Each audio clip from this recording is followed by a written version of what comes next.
बात करेंगे दिल्ली से बड़ी खबर की। सीएम योगी आदित्यनाथ ने की मुलाकात, उपराष्ट्रपति वेंकैया नायडू से की मुलाकात, बीजेपी संगठन मंत्री बीएल संतोष से मुलाकात की। वहीं केंद्रीय मंत्री सर्बानंद सोनोवाल भी उस दौरान मौजूद रहे और यूपी सदन में सीएम योगी का हुआ भव्य स्वागत। सीएम योगी पर फूल माला बरसाकर के स्वागत किया गया।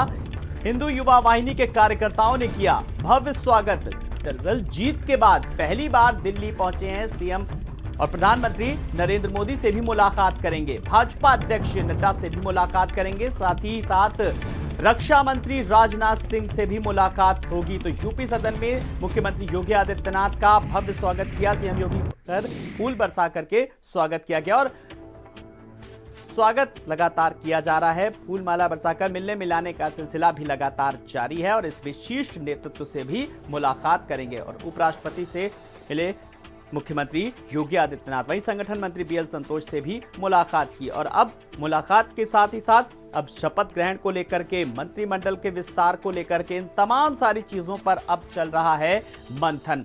तो ये दौरा कई मायनों में काफी अहम माना जा रहा है।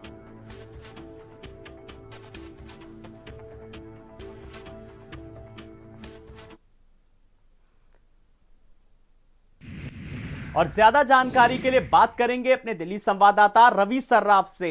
रवि, मिलने मिलाने का सिलसिला, बधाइयों का सिलसिला लगातार जारी है। लखनऊ से दिल्ली तक जीत का जश्न हर तरफ नजर आ रहा है। चाहे लखनऊ में 5 कालीदास मार्ग की बात करें, बीजेपी कार्यालय की बात करें, और यही कुछ तस्वीर दिल्ली में भी नजर आ रही है। दिल्ली में भी भव्य स्वागत हुआ है। क्या कुछ लेटेस्ट अपडेट रवि? बिल्कुल आलोक, देखिए भव्य स्वागत और तमाम लोग जो स्वागत कर रहे हैं वो भी क्यों ना, क्योंकि प्रचंड जीत मुख्यमंत्री योगी आदित्यनाथ को मिली है। और ऐसे में पहली बार जब वो राष्ट्रीय राजधानी दिल्ली पहुंचे तो तमाम लोग उनसे मिलने के लिए पहुंचे, पर उन्होंने टाइम ले रखा है तमाम बड़े नेताओं से। तो एक एक करके उन नेताओं से मुख्यमंत्री योगी आदित्यनाथ मुलाकात कर रहे हैं। पहले बीएल संतोष से मुलाकात की और उसके बाद उपराष्ट्रपति से मुलाकात की। प्रधानमंत्री नरेंद्र मोदी से शाम 5 बजे मुलाकात करेंगे और उन्हें ओथ सेरेमनी में शामिल होने के लिए इन्वाइट भी करेंगे। और तमाम जो मंत्रिमंडल के सदस्य होंगे उन पर भी चर्चा होगी। उसके बाद गृह मंत्री अमित शाह से मुलाकात करनी है, फिर देर रात रक्षा मंत्री राजनाथ सिंह से मुलाकात करनी है। और इस बीच जो बड़ी खबर है वो ये है कि गठबंधन के साथी उत्तर प्रदेश में संजय निषाद, उन्हें भी दिल्ली बुलाया गया। तो आज शाम गृह मंत्री अमित शाह से जब मुलाकात करने योगी आदित्यनाथ जाएंगे तो उस समय संजय निषाद भी मौजूद रह सकते हैं, अनुप्रिया पटेल भी मौजूद रह सकती है। और जो कैबिनेट होगा योगी का, उसमें कौन नए चेहरे शामिल होंगे, जो ये गठबंधन के साथी हैं उनमें से कितने लोगों को तरजीह दी जाएगी, तो इन तमाम विषयों पर जो है चर्चा होगी, मंथन होगी।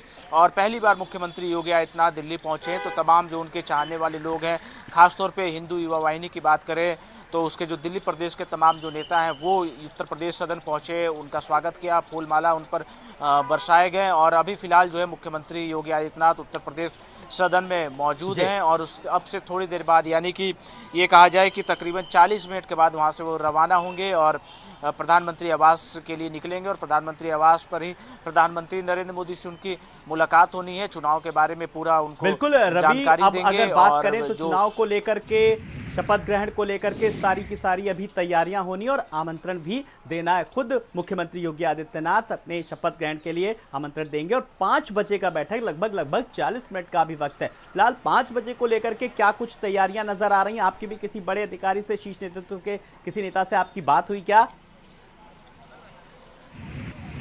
बिल्कुल, देखिए समय मुकर्रर है, शाम 5 बजे योगी आदित्यनाथ की प्रधानमंत्री नरेंद्र मोदी से मुलाकात होनी है। फिलहाल उत्तर प्रदेश सदन में मौजूद हैं, वो वहां से तकरीबन 4:40 या 45 मिनट पर रवाना होंगे प्रधानमंत्री आवास के लिए, जहां पर प्रधानमंत्री से उनकी मुलाकात होगी, होली की भी शुभकामनाएं देंगे। और जो ये ओथ सेरेमनी होना है उसके लिए वो इनवाइट करेंगे, प्रधानमंत्री का मार्गदर्शन भी लेंगे, क्योंकि आगे का जो 5 वर्षों का जो कार्यकाल रहना है वो कैसे पूरा करना है, इन तमाम विषयों पर चर्चा होगी। और कुछ बड़े लीडर जो हारे हैं उन पर भी मंथन होगा कि आखिरकार क्या वजह रही कि उत्तर प्रदेश सरकार के डिप्टी सीएम और कैबिनेट मंत्री चुनाव हार जाते हैं। तो इन तमाम विषयों पर प्रधानमंत्री के साथ में चर्चा होनी है। हालांकि प्रधानमंत्री नरेंद्र मोदी ने भी कई कार्यक्रम वहाँ पे किए थे, लगातार उत्तर प्रदेश चुनाव के दौरान वहाँ पर बने हुए थे।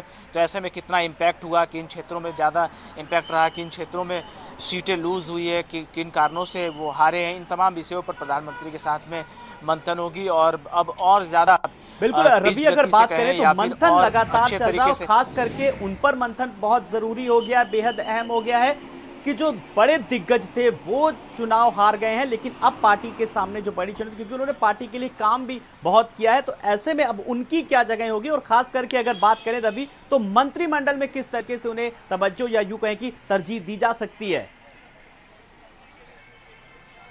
देखिए, बिल्कुल एक बड़े नेता से मेरी बातचीत हो रही थी। हाँ। वो केशव प्रसाद मौर्य के लिए बहुत चिंतित थे और ये कह रहे थे कि डिप्टी सीएम रहते हुए उन्होंने बहुत प्रचार किया है। 2017 का विधानसभा चुनाव याद कीजिए, उन्होंने पूरा संगठन को तैयार किया, हर विधानसभा में जाकर प्रचार किया। और इस बार भी कमोबेश 2022 में उनका ये कहना है कि तमाम विधानसभा चुनाव में गए, प्रचार किया, रोड शो किए, रैली किए, पर सिरातू से वो खुद हार गए। हो सकता है वहाँ पर वो समय नहीं दे पाए हों, पूरी तरह से प्रचार नहीं कर पाए उतनी जितनी प्रचार की आवश्यकता थी।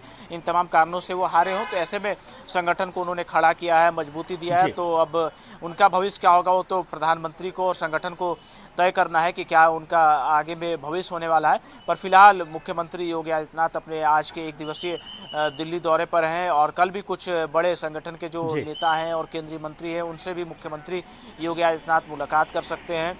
उन्हें भी न्योता देंगे कि वो शपथ ग्रहण समारोह में शामिल हों। और भारतीय जनता पार्टी की एक तैयारी है कि इस शपथ ग्रहण को किस तरह से बड़ा किया जाए और तमाम जो प्रदेशों में जो सरकार है भारतीय जनता पार्टी के, वहाँ के मुख्यमंत्रियों को बुलाया जाए, केंद्रीय मंत्रियों को बुलाया जाए।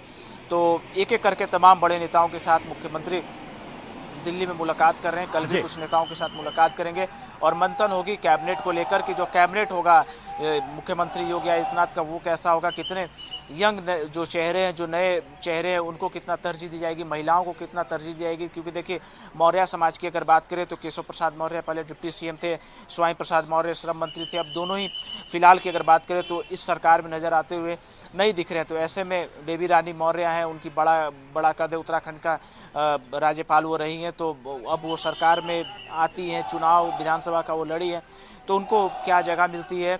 कुछ और चेहरे हैं जिन पर लगातार चर्चा चल रही है। तो इन तमाम बिंदुओं पर जो है दिल्ली में मंथन होना है। एक राउंड की जो बैठक है वो उत्तर प्रदेश में हो चुकी है और खासतौर पर उत्तर प्रदेश की अगर बात करें तो जातीय समीकरण को भी साधना है, क्योंकि 24 का चुनाव भी है, क्योंकि भाजपा जो है आगे तक का सोचती है। तो ऐसे में 24 का विधानसभा चुनाव है। तो इन तमाम समीकरणों को देखते हुए आज पूरे दिन जो है बैठकों का दौर दिल्ली में लगातार जारी है। बिल्कुल रवि, इस पूरी कवायद के बीच अगर बात करें तो सारा का सारा अब फोकस मंत्रिमंडल को लेकर के है। और सबसे बड़ी बात, जैसा कि आपने भी कहा, कि मंत्रिमंडल के विस्तार में जातीय समीकरणों को साधना, क्योंकि बात अब 2024 की भी करेंगे तो इस तरीके से चीजें कहीं ना कहीं मैनेज की जानी है। रवि,